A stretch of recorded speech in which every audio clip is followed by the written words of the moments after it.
હાલના સમયમાં યુવાધન નશાકારક કફ syrup, tablet તથા ડ્રગ્સના રવાડે ચડેલ હોવાનું મોટાભાગના મીડિયા તથા પ્રેસમાં આવતું હોય છે. તે આધારે મેડિકલ સ્ટોરોમાં તથા અન્ય સ્થળે તપાસની કાર્યવાહી સાબરકાંઠા જિલ્લામાં કાર્યરત છે.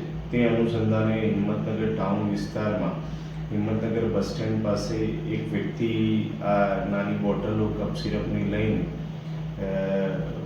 વેચતો હોય તેવી હકીકત મળેલી. તે આધારે સાબરકાંઠા જિલ્લા એસઓજીએ તે સ્થળે તપાસ કરેલી તો કરણ નામનો વ્યક્તિ મળી આવેલું અને તેની પાસેથી આ કફ સિરપો મળેલી. તેની વધુ પૂછપરછ કરતાં અન્ય બે વ્યક્તિઓ એણે નામ દીધેલા.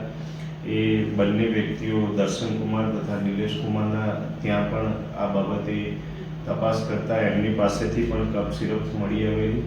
એટલે કુલ આ ત્રણેય જગ્યાએથી 176 નંગ કફ સિરપ પ્રિસ્ક્રિપ્શન વગર મળી આવેલી, જે આધારે હિંમતનગર બી ડિવિઝનમાં જાણવાજોગ ફરિયાદ નોંધવામાં આવેલ છે અને હાલ તપાસ ચાલુ છે.